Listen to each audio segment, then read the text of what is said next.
Good morning, dear students. আশা করি আপনারা সবাই ভালো আছেন। হ্যাঁ, I hope all of you are well by the grace of Almighty Allah. আমিও তোমাদের সবসময় জন্য কি সুস্থতা কামনা করি। তো আজকে সুপ্রিয় শিক্ষার্থী বন্ধুরা, আজকে আমরা টেন্সের বিষয়টা নিয়ে আলোচনা করব।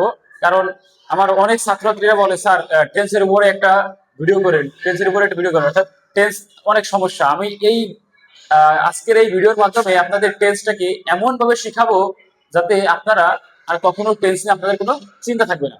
তো যাই হোক, আর শুরু না করে আমরা ভিডিওতে শুরু করি। এখন এই আমরা টেন্সের পার্ট 1 থেকে করতেছি যে আমরা কি বলি, যে টেন্স কাকে বলে। হ্যাঁ, ক্রিয়ার কাল সম্পূর্ণ হওয়ার সময়কে টেন্স বলে, অর্থাৎ ক্রিয়ার কাল সম্পূর্ণ হওয়ার সময়টাকে টেন্স বলে। তাহলে টেন্স কয় প্রকার? টেন্স হচ্ছে তোমার 3 প্রকার। টেন্স হচ্ছে তোমার 3 প্রকার যথা, তাহলে there are 3 kinds of tense as like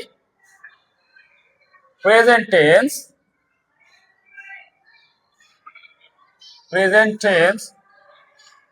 মানে বর্তমান কাল,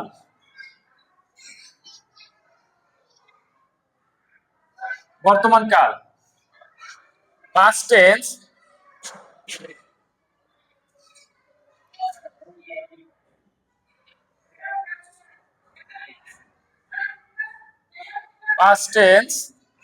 অতীত কাল,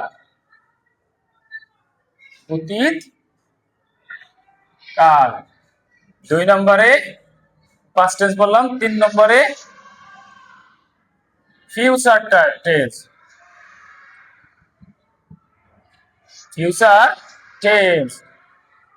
ফিউচার টেন্স মানে ভবিষ্যৎকাল,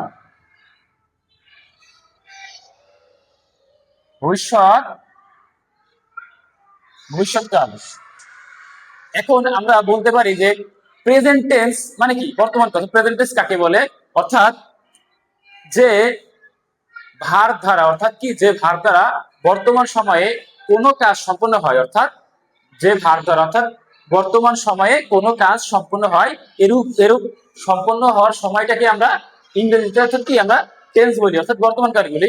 কারণ বর্তমান সময়ে কি হয়, হতে পারে আমি পড়ি, আমি লিখি, আমি যাই, আমি দৌড়াই, এইগুলো হচ্ছে কি তোমার বর্তমান শেষ।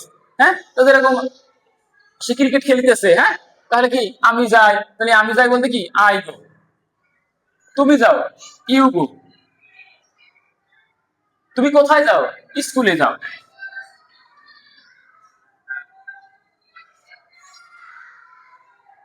তুমি কি স্কুলে প্রতিদিন যাও?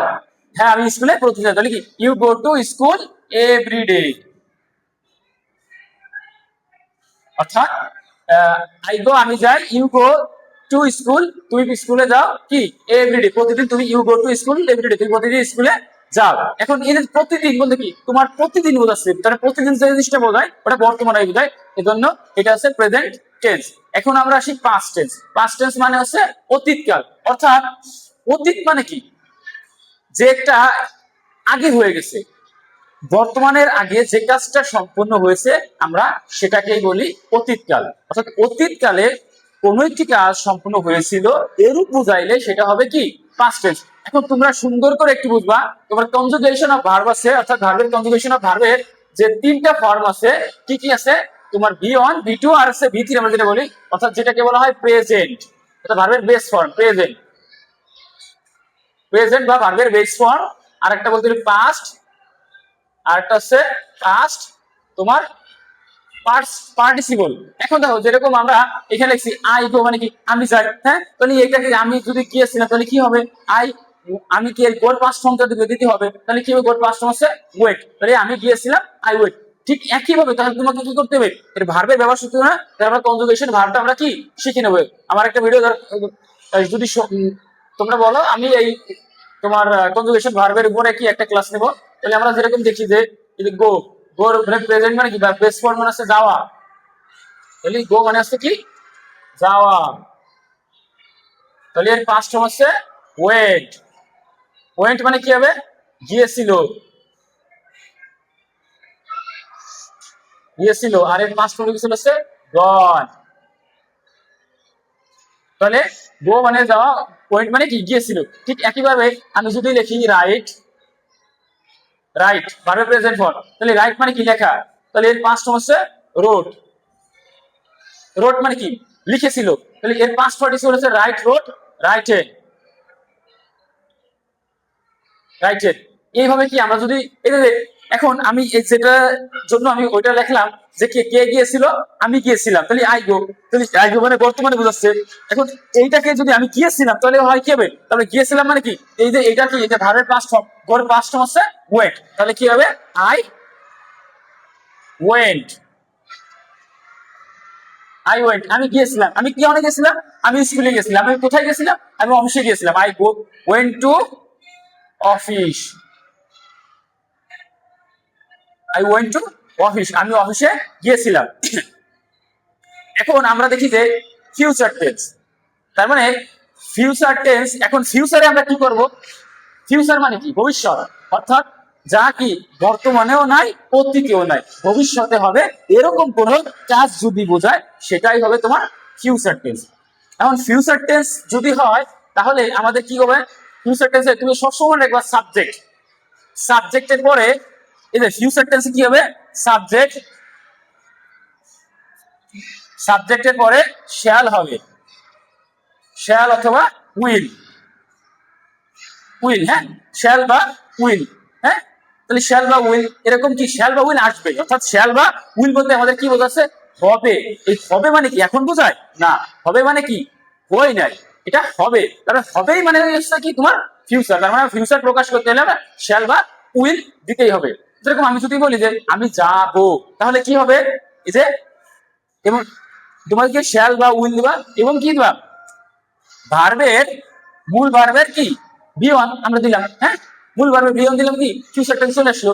যেমন দেখি যে আমি কি, আমি স্কুলে যাই, এরপরে লেখছে আমি স্কুলে গিয়েছিলাম, তাহলে কি হবে আমি স্কুলে যাব, তাহলে আমরা কি বলতে হবে যে সাবজেক্টের পরে শ্যাল বা উইল দেবো, আই শ্যাল গো, আমি যাব। এখন কোথায় দেবা নামটা দিয়ে দাও, টু স্কুল টু অফিস যা দিবা। এখন আমি যদি বলি যে তারা লিখবে, তারা কি করবে লিখবে, তাহলে তারা মানে কি দে, সাবজেক্ট হচ্ছে দে, দে, তাহলে কি হবে দে উইল নাকি, দে উইল রাইট, তারা লিখবে। এখন আমি যদি তারা কি চিঠি লিখবে, তারা কি লিখবে, একটা চিঠি লিখবে, তারা একটি চিঠি লিখবে। তাহলে আমরা কি এইভাবে কি ফিউচার টেন্স, অর্থাৎ কি প্রেজেন্ট টেন্স, পাস্ট টেন্স এবং ফিউচার টেন্সের তোমার কি মানে প্রাথমিক যে আলোচনা এটা আমরা সম্পূর্ণ করলাম। এখন আবার এক একটা টেন্সকে আবার চারটা ভাগে ভাগ করা হয়েছে, কয়টা ভাগে চারটা ভাগে।